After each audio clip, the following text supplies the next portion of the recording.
అవసరాలు డాక్టర్ అద్దంకి రంజిత్ తోఫిర్ గారు మరి ఇప్పటివరకు ఉన్న డిస్కషన్ అంతా వింటూ ఉన్నారు. ఒక నాయకత్వం అయితే అవసరం సార్. మరి ఇప్పుడున్నటువంటి పరిస్థితుల మీద ఇక నుంచి ఇది ఒక డిస్కషన్ కి మిగిలిపోకూడదు, ఇది ఒక కార్యాచరణ దిశగా ముందుకు వెళ్ళాలని చెప్పేసి మాట్లాడిన వారందరూ తెలియజేస్తా ఉన్నారు. ప్రవీణ్ పగడాల గారు కావచ్చు, జాషువా డానియల్ గారు కావచ్చు, మరి వికేఆర్ గారు కావచ్చు, పీటర్ పుట్టా గారు కావచ్చు, అందరు కూడా ఒకే మాట అంటూ ఉన్నారు సార్. మరి దీని మీద మీ యొక్క ఉద్దేశం, మీ యొక్క అభిప్రాయం కొరకు కూడా మేము ఎదురు చూస్తా ఉన్నాం సార్. సార్ మీరు ఇప్పుడు మాట్లాడండి sir. Thank you very much Mark Babu గారు. నాకు ముందుగా ఈ టెలి కాన్ఫరెన్స్లో మాట్లాడినటువంటి వక్తలు, దేవుని దాసులందరికీ కూడా ప్రభు యేసు నామములో నా వందనాలు, నా నమస్కారాలు తెలియపరుస్తున్నాను. ఈ మంచి ఇనిషియేటివ్ తీసుకొని ఈ మంచి ఈ జూమ్ టెలి కాన్ఫరెన్స్, ఈ చర్చా వేదిక ఏర్పాటు చేసిన యథార్థవాది ఛానల్ వారికి, యథార్థవాది యొక్క అధినేత అయినటువంటి మార్క్ బాబు గారికి కూడా నా వందనాలు తెలియపరుస్తూ ఉన్నాను. ప్రియ మిత్రులారా, నేను కొన్ని విషయాలు మీ దృష్టికి తెస్తాను. నా అభిప్రాయం అందరూ అడిగారు కనుక అందరికీ వందనాలు. నాకు ముందు మాట్లాడిన వారిలో మరి విజయ్ కుమార్ గారు, అలాగే బిషప్ విల్సన్ సింగం గారు, అలాగే ప్రవీణ్ పగడాల గారు, రాకేష్ నాయక్ గారు, మరి ఇంకా జాషువా చేగూడి ప్రియమైన తమ్ముడు, నాకు ఇంకా కొన్ని పేర్లు నేను మర్చిపోయాను అనుకుంటాను, పుట్టా గారు, పీటర్ పుట్టా గారిని నేను ఈజీ గుర్తుపెట్టుకున్నా. ఇంకో పుట్టా గారితో we had some issue, so I could remember this name. So ఇంకా ఎవరినైనా నేను మర్చిపోతే క్షమించండి. మీకు అందరికీ కూడా ఇంకొక బ్రదర్ మాట్లాడినారు, అందరూ ఎక్సలెంట్గా మాట్లాడారు. I want to be very brief, చాలా క్లుప్తంగా మాట్లాడతాను ప్రియులారా. ఈనాటి డిస్కషన్లో మాట్లాడిన మాటలన్నీ క్రోడీకరించి దాని సారము గ్రహించి చూస్తే, ఇప్పుడు జాషువా చేగూడి గారు కానీ, ప్రవీణ్ పగడాల గారు కానీ, విజయ్ కుమార్ గారు కానీ, అందరూ విల్సన్ సింగం గారు కానీ మాట్లాడిన విషయాలన్నీ క్రోడీకరించి దాన్ని మనం స్కానింగ్ చేసి చూస్తే, భారతదేశంలో క్రైస్తవుల సమస్య, మనం వివక్షకు గురవుతున్నాము, అన్యాయంగా అక్రమంగా దాడులకు గురవుతున్నాము, కంచె చేను మేసినట్లుగా కొంతమంది అధికారులు కూడా మనకు సహకరించకుండా మతోన్మాదులకు వంతపాడుతున్నారు. ఈ ప్రమాదకరమైన పరిస్థితి, ఇన్సెక్యూరిటీ, అభద్రతా పరిస్థితి భారతదేశంలో క్రైస్తవులు ఎదుర్కొంటున్నారు. వివక్ష ఎదుర్కొంటున్నాం, అణిచివేత ఎదుర్కొంటున్నాం, దాడులు ఎదుర్కొంటున్నాం. చట్టపరంగా కూడా మనకు రావాల్సిన రక్షణ రాకుండా అధికారులు అడ్డుపడుతున్నారు. మన విరోధులకు, మన మీద దాడి చేసిన వాళ్ళకేమో అధికారులు సహాయం చేస్తున్నారు, గాయపడిన మమ్మల్ని ఏమో ఇంకా గాయపరుస్తున్నారు.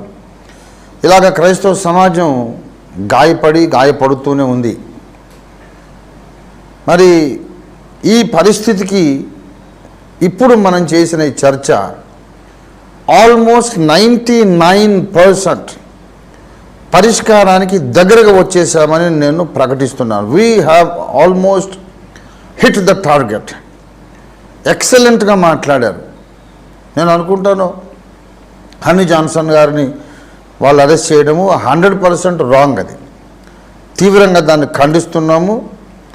అయితే మన సహోదరులు ప్రవీణ్ పగడాల గారు అన్నట్టుగా ఇది అంతం కాదు, ముగింపు కాదు, మొదలు కాదు, ముగింపు కాదు, ఆరంభం కాదు, అంతం కాదు. ఇంత ముందెన్నో జరిగినాయి, ఇక ముందు కూడా జరుగుతాయి. హనీ జాన్సన్ గారిని వాళ్ళు ఏం చేయలేరు. ఆయనకేమో క్రిమినల్ రికార్డు లేదు, ఆయన హత్యలు చేయలేదు, మానభంగాలు చేయలేదు. భావ ప్రకటన స్వాతంత్రాన్ని ఉపయోగించుకొని వాళ్ళు వేసిన ప్రశ్నలకు సమాధానం చెప్పారు తప్ప ఇంకా మనోళ్ళు పని కట్టుకొని చేసింది ఏం లేదు. అక్కడ శివకుమార్ గారు కానీ, జాన్ కొయ్యా గారు కానీ, తర్వాత ఇటు విజయ్ కుమార్ గారు కానీ, ఎనీబడి మన సహోదరులందరూ, ఈవెన్ మన హనీ జాన్సన్ గారు కానీ, ఈవెన్ జాషువా చేగూడి గారు, అందరూ కూడా క్రిస్టియన్ అపాలజిస్టులు. వీళ్ళు ఏంటంటే వాళ్ళు చేసిన విమర్శలకు సమాధానం చెప్పడం తప్ప మనవాళ్ళు పోయి పని కట్టుకొని మీ పురాణంలో ఇట్లా ఉంది, మీ దేవత ఇట్లా తప్పు చేసిందని మనవాళ్ళు ఎప్పుడు అనలేదు. Never never never, it never happened.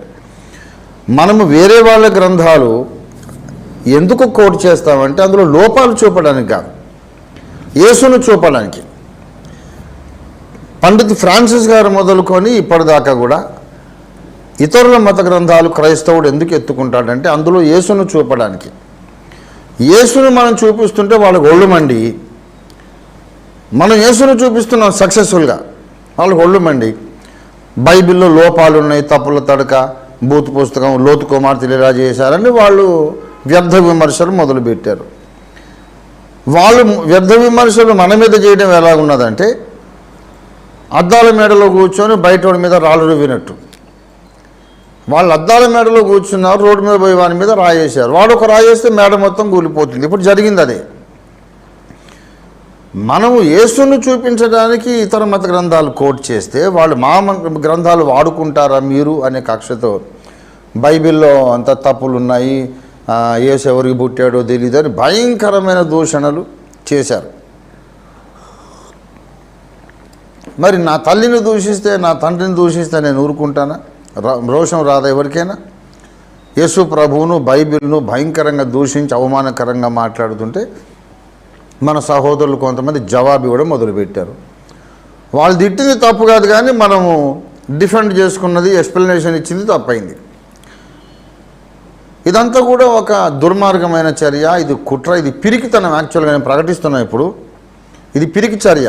Honey Johnson గారిని అరెస్ట్ చేయడం, క్రైస్తవుల మీద దొంగ కేసులు, తప్పుడు కేసులు, అబద్ధపు కేసులు బనాయించడం, ఇది పిరికితనము, ఇది మతోన్మాదులకు ఓటమి. నేను క్లియర్ కట్గా చెప్తున్నాను, హనీ జాన్సన్ గారి మీద ఇంకా ఇలాగ ఇతర నాయకుల మీద తప్పుడు కేసులు పెట్టడం సంఘ్ పరివార్ యొక్క తీవ్రమైన ఓటమి, ఘోరమైన ఓటమిది. They are defeated, they have no voice. వాళ్ళకు వాయిస్ ఉంటే హనీ జాన్సన్ గారు, విజయ్ కుమార్ గారు వీళ్ళు సినిమాలు తీశారని చెప్పి కేసులు ఎందుకు పెట్టాలా? ముందు వాళ్ళు తీయలేదా? నేనే దేవుణ్ణి అంత అబద్ధం అని సినిమా తీయలేదా? అప్పుడు యేసు ప్రభువును అవమానించి దూషించి మాట్లాడలేదా? మన వాళ్ళు అడిగిన ప్రశ్నకు సమాధానం ఎప్పుడైతే లేదో అప్పుడు ఈ కేసులు మొదలుపెట్టారు. వాళ్ళు ఒక మాట అన్నారు, మన వాళ్ళు సమాధానం ఇచ్చారు, తిరిగి సమాధానం లేదు వాళ్ళ దగ్గర. ఏదో రకంగా మా కడుపు మంట కక్ష తీర్చుకోవాలని ఈ విధంగా అనుకూలమైన అధికారులను ఉపయోగించుకొని కేసు పెట్టారు. ఎంతో కాలం ఉండదు, రేపు ఎల్లుండో హనీ జాన్సన్ గారు డెఫినెట్గా బయటకు వస్తారు. అసలు ఆయన అరెస్ట్ అయినని తెలియగానే ముందు మొట్టమొదట తెలంగాణ రాష్ట్ర ప్రభుత్వంలో అగ్రనాయకులతో ముందు మాట్లాడింది మేము.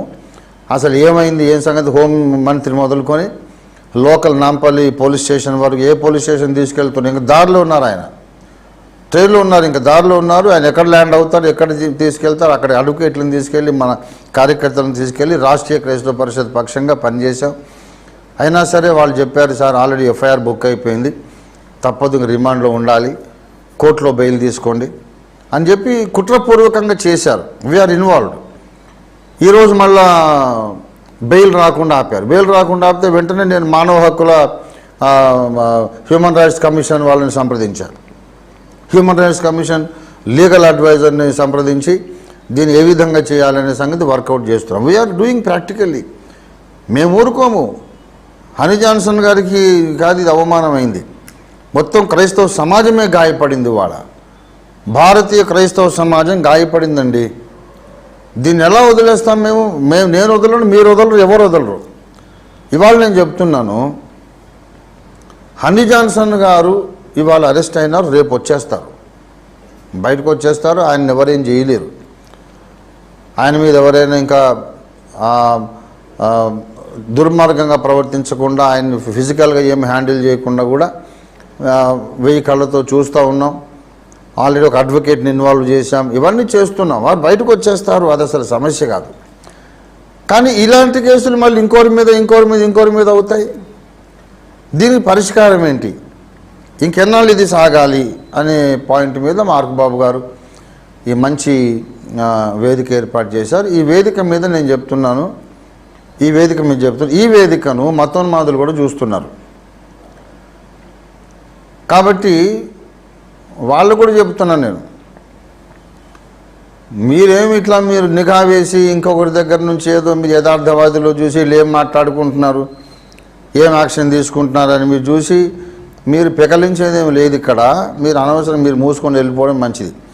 నేను ఇప్పుడు ఈ వేదికలో ఉన్నటువంటి నా సహోదరులని పెద్దలకు నేను చెప్తున్నాను, మనము ఏం చేయబోతున్నామో, మనము ఒక రహస్య సమావేశం ఏర్పాటు చేయాలి.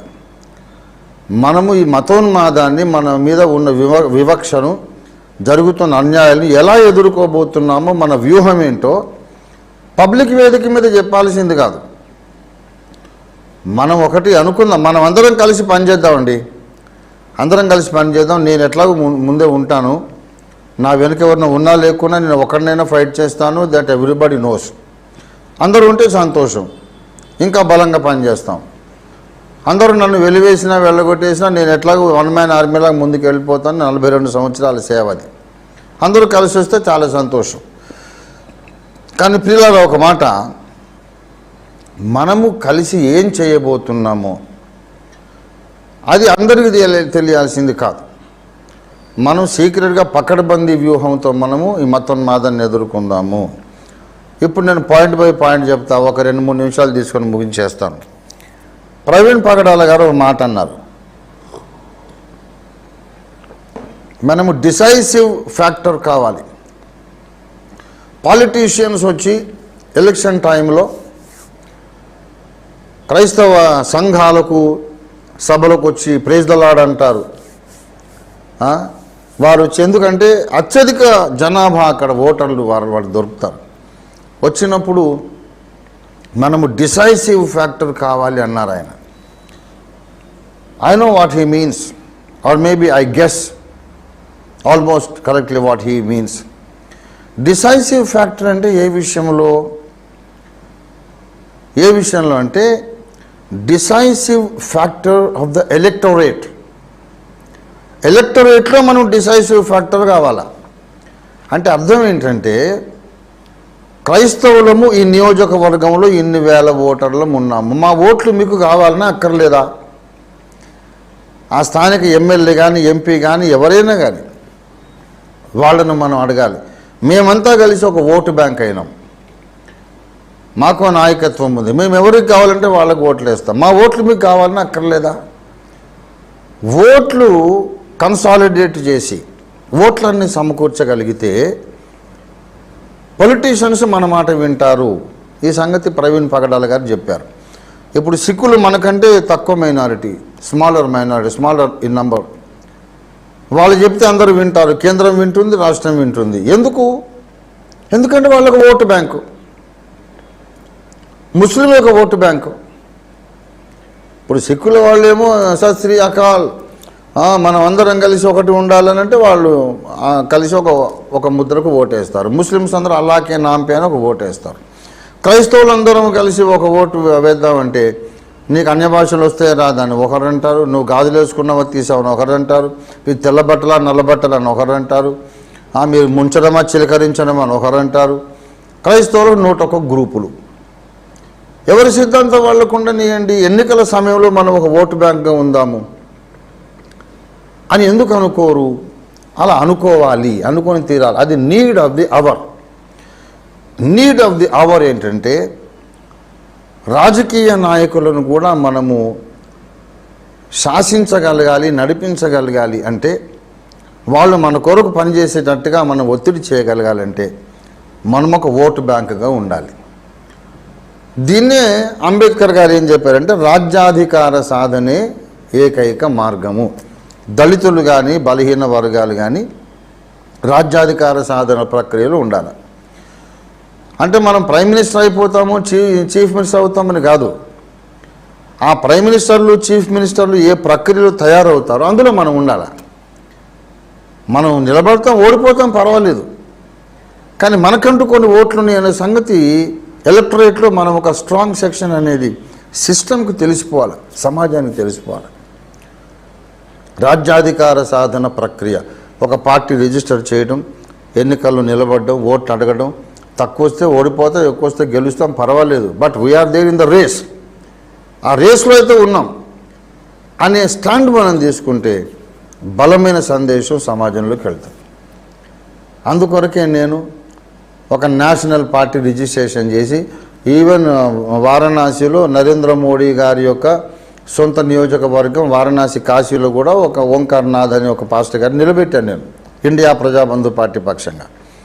ఒక కార్పొరేటర్ను జమ్మూలో గెలిపించుకున్నాం. అలాగా సరే అంటే మేము పెద్ద పొలిటికల్ పార్టీ నేను ప్రైమ్ మినిస్టర్ అవుతాననే సంగతి కాదు. But we are in the electorate race, ఆ యొక్క సిస్టంలో ఉన్నాం, రాజ్యాధికార సాధన సిస్టంలో ఉన్నాం. ఇప్పుడు మన కుక్కట్పల్లి కాలనీలో నేను ఒక కార్పొరేటర్ని మనం నిలబెట్టా. ఆయన పేరు మామిళ్ళ ఆనంద్. ఆయనని వేరే పార్టీలు 30 లక్షలు 50 లక్షలు ఇస్తామని కొనడానికి ప్రయత్నం చేస్తే లేదు ఓఫీర్ అన్నకు నేను ద్రోహం చేయనని ఉన్నాడు ఆయన. ఇక్కడ మనకున్నటువంటి స్థానిక క్రైస్తవ సంఘాలు ఓట్ల కొరకు డబ్బులు తీసుకొని కొంతమంది టీఆర్ఎస్కు కొంతమంది బీజేపీకి క్రైస్తవ సంఘాలే ఓట్లు వేశారు. రంజిత్ ఓఫీర్ గారు పార్టీ పెట్టాడు కనుక ఓడించాలని. స్థానిక క్రైస్తవ సంఘాలు మన సహోదరుడు పార్టీ పెట్టాడు గెలిపిద్దాం అనుకోలేదు. ఓఫీర్ గారు పార్టీ పెట్టాడు కనుక ఓడిద్దాం, మనవాడు కనుక గెలిపిద్దామని కాదు, మనవాడు కనుక వాడెందుకు గెలవాలా ఓడిద్దామని ఇక్కడ పాస్టర్లు సంఘాలు మాకు ఇన్ని ఓట్లున్నాయి 200 ఓట్లు 500 ఓట్లు అని చెప్పి డబ్బులు తీసుకొని కొంతమంది బీజేపీకి ఓటేశారు. గ్రాహం స్టెయిన్స్ను చంపిన వాళ్ళకు క్రైస్తవ సంఘాలు ఓట్లు ఎట్లా వేస్తారండి? మతోన్మాదులు కొమ్ము కాసేటటువంటి పార్టీలకి క్రైస్తవులు ఎలా ఓట్లు వేస్తారు? వేశారు. మొన్న కార్పొరేట్ ఎన్నికల్లో మొన్న జరిగినటువంటి విషయం ఇది. ఒక మనమంటూ ఒక పార్టీ కనీసం నేను చెబుతున్నాను, ఎంపీని గెలిపించుకోలేకపోయాం పోనీండి, ఎమ్మెల్యే గెలిపించుకోలేదు పోనీండి, ఒక కార్పొరేటర్ని గెలిపించుకుందాం. టీఆర్ఎస్ అలాగే ఎదిగి పైకి వచ్చింది. కొన్ని చోట్ల పంచాయతీ రాజ్ ప్రెసిడెంట్లను సర్పంచ్లను కార్పొరేటర్లను ఎక్కడైనా ఎలక్టరేట్ లోపల మనం ఉండాలి. కొంతమంది ఉండగలిగితే మన మాట అందరూ వింటారు. ఇప్పుడు రాజ్యాధికార సాధన కొరకు మళ్ళీ కొత్త పార్టీలు రిజిస్ట్రేషన్ చేయనివ్వడం లేదు. మేము దళితుల కొరకు పుట్టాము, మైనార్టీల కొరకు పుట్టాం అని చెప్పగలిగే పార్టీ ఒకటి ఉన్నప్పుడు క్రైస్తవ సంఘాలన్నీ కలిసి వచ్చినాయి అనుకోండి, ఒక్క సీటు గెలవలేదు కానీ ప్రతి నియోజకవర్గంలో గణనీయంగా కొన్ని వేల ఓట్లు వచ్చినాయి అనుకోండి, అప్పుడు కూడా ప్రభుత్వం మన మాట వింటుంది. అట్లీస్ట్ నెక్స్ట్ ఎలక్షన్స్లో మీరు గెలవకపోయినా మమ్మల్ని ఓడించగలుగుతారు కాబట్టి మీ ఓట్లు మాకు కావాలి, మీకు వరకు ఏం పాలసీ చేయాలో చెప్పండి అని ప్రభుత్వ అధినేతలే మనల్ని పిలుస్తారు. ఒక రంగం నేను సిద్ధం చేసి పెట్టాను, ఆ రంగాన్ని అందరూ వాడుకోండి, అందరు రంగాన్ని వాడుకోండి. రాజకీయ రంగంలో ఇండియా ప్రజాబంధు పార్టీ అనేది నేను పెట్టాను. ఇప్పుడు హనీ జాన్సన్ గారి ఇష్యూ మీద నేను నా పార్టీ చెప్పుకుంటున్నానని అనుకోకండి. ఆయన ఇప్పుడు అటువంటి కేసులు జరగకూడదు అంటే మనము రాజకీయ నాయకులను కూడా శాసించగలిగేటట్టుగా మనం కన్సాలిడేట్ కావాలి, నిర్ణయాత్మక శక్తిగా ఉండాలి, డిసైసివ్ ఫోర్స్గా ఉండాలన్నారు ప్రవీణ్ పగడాల గారు. డిసైసివ్ ఫోర్స్ అంటే ఇదే మరి, ఎన్నికల ఫలితాలను డిసైడ్ చేయగలిగే ఫోర్స్గా మనం ఉండాలి. ఇంకేం decisive? We should be decisive force which can decide the results of the elections. అప్పుడు ఒక ఓటు బ్యాంక్ ఉంటేనే సాధ్యమవుతుంది. ఇదొక విషయం. తర్వాత ఇంకో విషయం ఏంటంటే మనము సకల క్రైస్తవ సంఘాలందరూ కలిసి క్రిస్టియన్ మైనారిటీ యొక్క సంక్షేమం కొరకు ఒక కార్పొరేషన్ పెట్టమని, క్రిస్టియన్ మైనారిటీ కొరకు స్పెషల్గా కార్పొరేషన్ పెట్టాలి. అది తెలంగాణ ప్రభుత్వం, అటు ఆంధ్రప్రదేశ్ ప్రభుత్వం, అన్ని రాష్ట్ర ప్రభుత్వాలు సెంటర్లో సహా మనం డిమాండ్ లేవదీసి కొంత లాబియింగ్ చేసి తర్వాత ఉద్యమం నడిపి మొత్తం మీద మనకంటూ ఒక కార్పొరేషన్ ఏర్పాటు చేసుకోవాలి. వాళ్ళు కార్పొరేషన్ ఏర్పాటు చేయకపోయినా సరే మనమంటూ ఒక స్వచ్ఛందంగా అన్ని సంఘాల నాయకులు కలిసి ఏదైనా మా మీద దాడి జరిగితే ఇక్కడ రోమన్ క్యాథలిక్ ప్రొటెస్టెంట్ అని కాదు, ప్రొటెస్టెంట్ డినామినేషన్స్ అని కాదు, క్రైస్తవుడన్న ప్రతి ఒక్కడు కలిసి వస్తారు అనే దృశ్యం మనం క్రియేట్ చేయగలగాలి. అలాంటి ఒక కామన్ ప్లాట్ఫామ్లో ఒక కమిటీ ఉంటుంది అనుకోండి, ఒక కామన్ కమిటీ ఉంటుంది, జాయింట్ యాక్షన్ కమిటీ లాంటిది. ఆ జాయింట్ యాక్షన్ కమిటీ లోపల లీగల్ సెల్ ఉండాలి. ఆ లీగల్ సెల్ ఉండాలి. రాత్రి మగళ్ళు ఎవరి మీద ఈ పోలీసులు ఇట్లా మధ్యరాత్రి వచ్చారు, అక్రమంగా వచ్చి తీసుకెళ్ళిపోయారు, అరెస్ట్ వారెంట్ లేదు, ఇలాంటివి ఏమన్నా జరిగితే ఇమ్మీడియట్గా ఒక ఫోన్ కాల్ కొడితే వాళ్ళు వెంటనే పరిగెత్తుకొచ్చి ఆ సీన్లో ప్రత్యక్షమై అవసరమైన లీగల్ హెల్ప్ అందించి బెయిల్ కొరకు వెంటనే అడ్వకేట్లు ఉండాలి. అందులో అడ్వకేట్లు వెళ్ళి పోలీస్ స్టేషన్కి వెళ్తే సీన్ వేరేగా ఉంటుంది. అడ్వకేట్ కాకుండా మనం వెళ్తే ఆ సీన్ వేరు. అలాగ వెంటనే హెల్ప్ చేయడానికి షిఫ్ట్ సిస్టమ్ 24 hours. ఒక మూడు షిఫ్ట్లు చేసి 8 గంటలు ఒక ఆఫీస్ ఓపెన్ చేసి అక్కడ అడ్వకేటు, తర్వాత లీగల్ అడ్వైజర్ కానీ దాని ఉన్నటువంటి ఇతర సంబంధిత విషయాలు తర్వాత మనం ఏకాంతంగా మాట్లాడుకున్నప్పుడు చెప్పుకోవచ్చు. Those who can offer practical help and protection. అలాంటి వాళ్ళందరూ అక్కడ ఉండాలి. రాత్రైనా పగలైనా మనం యాక్టివ్గా ఉన్నాం. దీనికి పీరియాడికల్గా మంత్లీ మీటింగ్స్ ఒకటి జరిగి పత్రికా ప్రకటనలు విడుదల చేసి అవకాశం ఉన్నప్పుడల్లా ఎలక్షన్స్లో మన వాళ్ళు నిలబడి మంచి గణనీయమైన ఓట్లు సంపాదించుకొని ఇలాగ సీన్ మనం క్రియేట్ చేస్తే తప్పకుండా ప్రభుత్వము మనకు న్యాయం చేస్తుంది. ఒక విషయం నేను చెప్తాను, ఇది పబ్లిక్లో ఉన్నా కూడా నేనేమి బాధపడను. పబ్లిక్లో చెప్పొద్దు, శత్రువులు వినొద్దు అనుకునే సంగతులు నేను ఇప్పుడు చెప్పట్లేదు. మళ్ళీ మనం రహస్య సమాలోచన సభలు అన్నీ చెప్తాను. కేసీఆర్ గారు, మన తెలంగాణ గౌరవ ముఖ్యమంత్రి కేసీఆర్ గారు ఫస్ట్ టైం ముఖ్యమంత్రి అయినప్పుడు మన క్రిస్టియన్ లీడర్స్ కొంతమంది వెళ్ళి ఆయన అడిగారు, ఆయనతో మాట్లాడారు. సార్ మేము క్రైస్తవులము, మాకు సమాధుల తోట లేదు, మాకు ఫలానా లేవు, మాకు మీరు న్యాయం చేయాలి అంటే కేసీఆర్ గారు ఒక మాట అన్నారు, ఇప్పుడు మీరు వచ్చారు కనుక నేను మీ కొరకు ఏదో చేస్తాను. నేను అందరికీ ముఖ్యమంత్రిని, హిందువులకు, ముస్లింలకు, నాస్తికులకు, బౌద్ధులకు, క్రైస్తవులకు నేను ముఖ్యమంత్రిని, నేను చేస్తాను. కానీ ఒక విషయం మిమ్మల్ని అడుగుతున్నాను సార్, మీరు ఆన్ రికార్డు లెక్క ప్రకారము మీరు 100కి 2 ఉంటారు. అంటే 100 ఓట్లలో 2 మీవి, 1000 ఓట్లయితే 20 మీవి, 1,00,000 ఓట్లయితే 200 మీవి. ఈ 200 ఓట్లైనా సరే టోటల్గా మాకు వేస్తారా మీరు? పోని ఈ 200 ఓట్లైనా మాకు మీరు సపోర్ట్ చేస్తారంటే లేదు. మీలో కొంతమంది తెలుగుదేశంకి వేస్తారు, కొంతమంది కాంగ్రెస్కి వేస్తారు, కొంతమంది వైఎస్ఆర్ అంటారు, కొంతమంది అసలు ఓటే వేయరు, ఓటు వేస్తే పాపమని ఇంట్లో కూర్చుంటారు.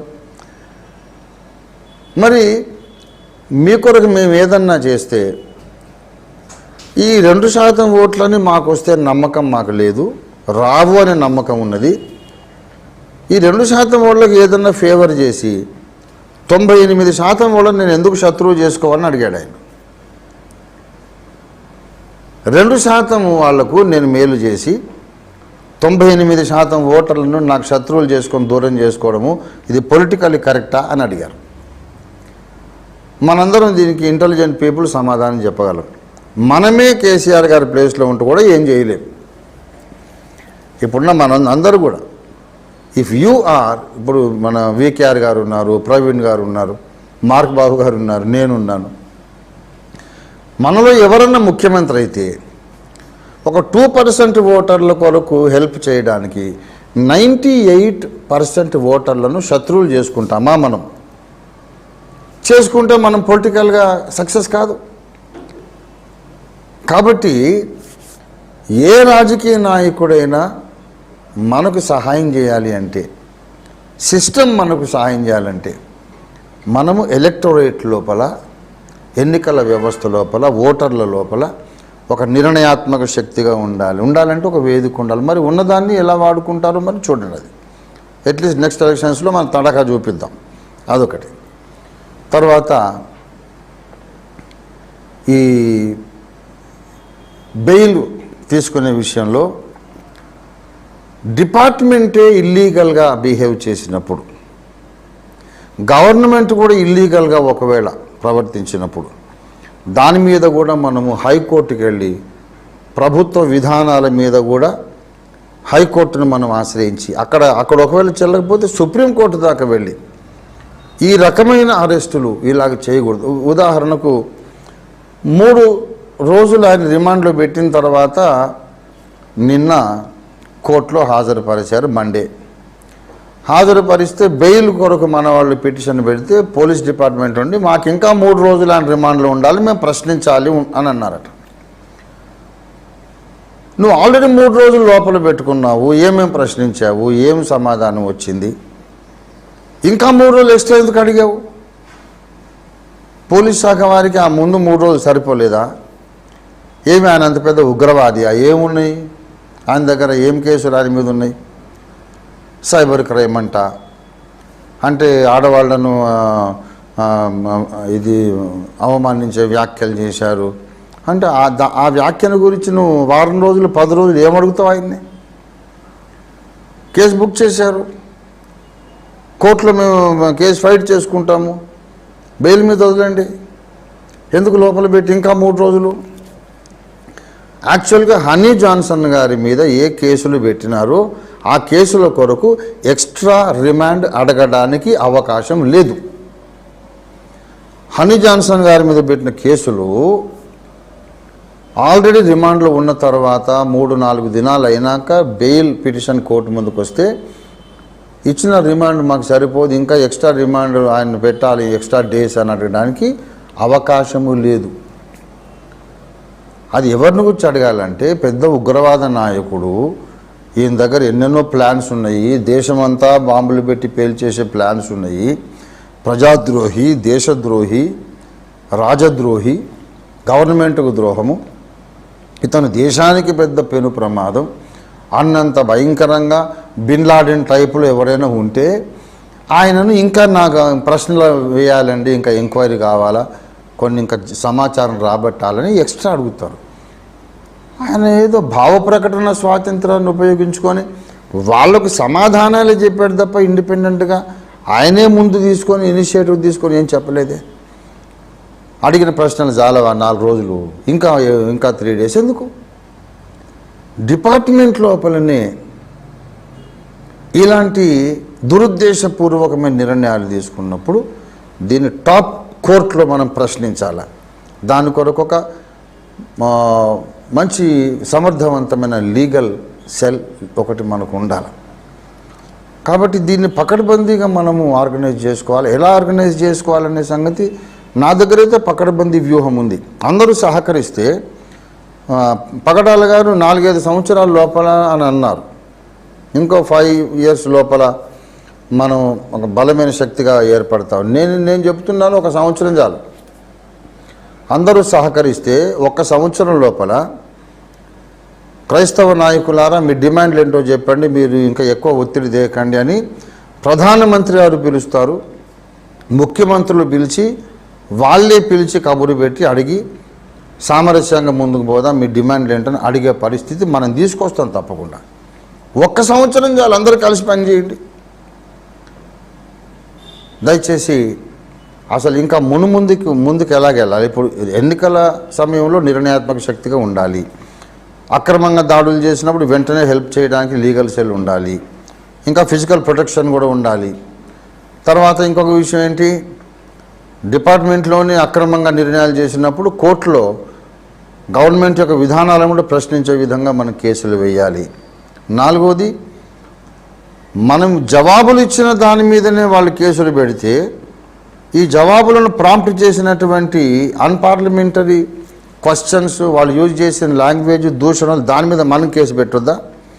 అవకాశం ఉన్నన్ని చోట్ల క్రైస్తవులందరూ కూడా ఆ మతోన్మాదులు అప్లోడ్ చేసిన కేసుల మీద ప్రతి పోలీస్ స్టేషన్లో కేసులు పెట్టాలి. ప్రతి పోలీస్ స్టేషన్లో ఒకరి మీద ఒక స్టేషన్ కేసు పెట్టారని వదిలేయొద్దు. ఈ మతోన్మాద నాయకులందరి మీద కూడా ప్రతి క్రైస్తవుడు ప్రతి పోలీస్ స్టేషన్లో కేసులు పెట్టండి, పకడ్బందీగా సాక్ష్యాధారాలతో కేసులు పెట్టండి. చూద్దాం తప్పకుండా. ఇప్పుడు వాళ్ళు మన అనవసరంగా నిద్రపోతున్న సింహాన్ని లేపినట్టు లేపారు. ఎంతమందిని లోపల పెడతారు, ఎంతమందిని చంపుతారు, అది చూద్దాం. అన్నిటికీ మనం తయారయ్యే సేవకు బయలుదేరాం. దెబ్బలకు, చావుకి, అన్నిటికీ బ్రతకడానికి అన్నిటికీ తయారు. కాబట్టి మొట్టమొదట మన క్రైస్తవ సంఘాల నాయకులందరూ కలిసి రావాలి. క్రైస్తవ సమాజంలో పోరాట పటిమ, పోరాట స్ఫూర్తిని మనం నింపాలి. మనకి ఎందుకు వచ్చిందండి, దేవుడు చూసుకుంటాడు, మనం అనవసరంగా ఆవేశపడొద్దు, ఎవరి జోలికి వెళ్ళొద్దు, దేవుడు చూసుకుంటాడు అనే ధోరణి కాదు. దేవుడు చూసుకుంటాడు కరెక్టే, మన ద్వారా చూసుకుంటాడు అని నేర్పించాలి. దేవుడు చూసుకుంటాడు, బట్ గాడ్ విల్ యూజ్ అస్. గొలియాతు యెహోవాను దూషించినప్పుడు దావీదుకు రోషం వచ్చింది. దావీదు దేవుని హృదయానుసారి, మనందరం దావీదులుగా ఉండాలి అనే పాఠం విశ్వాసులకు నేర్పించాలి. మనం వాయిలెంట్గా మారం, ఎప్పటికీ కూడా మనం హింసాత్మకంగా మనం ఎప్పటికీ పని చేయము. క్రైస్తవుడు ఎప్పుడు ఆయుధం చేపట్టడు, ఇంకొకరి నెత్తురు కారాలని కోరుకోడు, ఎవరిని హింసించాలని క్రైస్తవుడు కోరుకోడు. కానీ హింసాత్మక విధానాలను శాంతియుత పోరాటాలతో ఆపడం మాత్రం క్రైస్తవుని విద్యుక్త ధర్మం, బాధ్యత. ఆల్రెడీ ఈ పోరాట పంధాలు మనం కొంచెం ముందుకు వచ్చేస్తున్నాం. ఇవాళ చర్చలో పెద్దలు మాట్లాడేదంతా దాని యొక్క జిస్ట్ చూస్తే ఇది ఎన్నికల సమయంలో నిర్ణయాత్మక శక్తిగా మనం ఉండాలి. కనుక మనం ఒకటి అవుదాం. మరి అప్పుడు మళ్ళీ అందులో మళ్ళీ ఒక్కొక్క పార్టీ మాట్లాడొద్దు. ముస్లింలకు ఉన్నటువంటి నాయకుడు ఒకటి ప్రకటిస్తే వాళ్ళు అటే ఓట్లేస్తారు కనుక వాళ్ళ మాట అందరూ వింటారు. సిక్కుల వాళ్ళందరూ ఒకటే ఓటు బ్యాంక్, ఒక్కో రకంగా పోడు. మనం అలాగ మారగలిగినప్పుడు మళ్ళీ హనీ జాన్సన్ అరెస్ట్ లాంటి సంఘటనలు జరగవంతే. ఇంకెన్నాళ్ళు అన్నారు కదా, ఇది ఆపడం మన చేతిలోనే ఉంది అన్నారు వక్తలు. కరెక్ట్, మన చేతిలో ఉంది. This is the route. మనం కమిటీ అవుదాము. మరి పోరాడడానికి ఎప్పుడు నేను సిద్ధమే. నా వెనుక 1,00,000 మంది ఉంటే ఎంత ధైర్యంగా పోరాడతానో, 1,00,000 మంది నన్నే కొడుతున్నా సరే అంతే ధైర్యంగా శత్రువుని కొడతాను నేను. I don't mind opposition. కనుక ప్రియులారా, మనం కలిసి పనిచేద్దాం. దేవుడు మనందరిని ఆశీర్వదించాడు. మనం ఒక కమిటీ అవుదాము, ఒక సైన్యంగా రూపొందుదాం. తప్పకుండా మనం ఎన్ని విధాలుగా మనం వర్కౌట్ చేయగలమో నా దగ్గర పకడ్బందీ ప్లాన్ ఉంది. అయితే ఇప్పుడు మతోన్మాదులు కూడా మీటింగ్ వింటున్నారు మార్గబాబు గారు. ఆ బద్మాషులు వాళ్ళ ముందే దుర్మార్గులు కదా. మనం ఏదైనా తప్పు మాట్లాడితే ఇప్పుడు ఎవరన్నా ఒక వ్యక్తి పేరెత్తి నేను దూషణగా మాట్లాడాను అనుకో, దాని మీద కేసు పెడతారనమాట. ఇప్పుడు మనం మతోన్మాదులు అనే మాట అన్నాం, ఒక మనిషి పేరు ఎత్తలేదు కదా, కనుక ఏం చేయలేదు. నేనే బలహీనున్నాయి, నేను ఒకళ్ళు నోరు జారి ఒక మనిషి పేరెత్తి ఇలా అన్నాను అనుకోండి, వెంటనే కేసు పెడతారనమాట. నాకు తెలుసు వాళ్ళు ఉన్నారని, పక్క నుంచి ఆ వాసన వస్తూనే ఉంది నాకు. కాబట్టి మనము రహస్య సమాలోచనలు చేద్దాం, ఒక నిర్ణయాత్మక శక్తిగా ఎదుగుదాం. మనము నెక్స్ట్ ఫ్యూ డేస్ లోపల ఒక ప్రచండమైన శక్తిగా రూపొందబోతున్నామని నేను నమ్ముతున్నాను. నా సేవలు ఎప్పుడూ కూడా మీకు అందుబాటులో ఉంటాయి. నేను ఒక నాయకుడిని కాదు, మీ అందరి సేవకుడిగా మీ ముందుకు వస్తున్నాను. వీరందరూ కలిసి నన్నే ముఖ్యమంత్రిని చేయొద్దు, కానీ ముఖ్యమంత్రులు, ప్రధానమంత్రులు మన సమాజానికి సేవ చేసేటట్టుగా మనం ఒక బలమైన శక్తిగా మనం ఏర్పడదాం. దేవుడి మాటలు దీవించును గాక. ఈ అవకాశం ఇచ్చిన యథార్థవాది ఛానల్ వారికి, మార్క్ బాబు గారికి చాలా వందనాలు, కృతజ్ఞతలు. Thank you Babu. Thank you so much sir. Thank you. చాలా మంది లైవ్ లో కూడా వీక్షిస్తూ వారి స్పందనను తెలియజేస్తున్నారు. మరి భక్తులందరూ మాట్లాడినటువంటి విషయాలు ఏవైతే ఉన్నాయో, అవును అవి నిజంగా మనందరికీ కూడా అవసరం అనేటువంటి స్పందన వారు తెలియజేస్తా ఉన్నారు. మరి ఇలాంటి సంఘటనలు హనీ జాన్సన్ గారి మీద జరిగినటువంటి సంఘటనను బట్టి అందరూ గాయపడి, బాధపడి, రోడ్లెక్కి ర్యాలీలు చేసి, ధర్నాలు చేసి నిరసనలు తెలిపారు. స్త్రీలు పురుషులు అనే భేదం లేకుండా. మరి ఇలా ఎన్ని రోజులు ఇంకా ఎక్కడ మానాలంటే, మరి భక్తులందరూ కలిసి చెప్పినటువంటి సంగతులు ఏవైతే ఉన్నాయో మీరు అందరూ కూడా విని ఉన్నారు, లైవ్ లో చూసిన వారు. మరి అందరి సారాంశం ఒకటే, మనమందరము కలిసి ఒక్కటిగా పోరాడడమే. మరి ఒక్కటిగా పోరాడాలంటే అందరం కలవాలన్నారు కనుక ఆ కలవడం ఎక్కడ కలుస్తాం అనేటువంటి విషయాల మీద ఆసక్తి కలిగిన వారు అందరూ కూడా, దైవజనులు ముఖ్యంగా ముందుకు వస్తే, ఎందుకంటే మీ వెనకాల చాలా చర్చెస్ ఉంటాయి, చాలా మంది మెంబర్స్ ఉంటారు, లీడర్స్ అయితే చాలా మంది మెంబర్స్ మీ వెనకాల ఉంటారు కనుక ముందు లీడర్స్ రావాల్సినటువంటి అవసరం ఉంది. దేవుడు కావాల్సినంత మ్యాన్ పవర్ని ఇచ్చేసిండు మన తెలంగాణ రాష్ట్రాలలో. అందరూ ఏకమై ఈ యొక్క ఉన్నతమైన ఆశయం కొరకు పోరాడమే కనుక దీని మీద ఆసక్తి కలిగినటువంటి వారు మీకు కనబడుతున్నటువంటి నంబర్ ఏదైతే ఉందో దానికి మీరు వాట్సాప్ చేయండి, కాల్ చేయండి.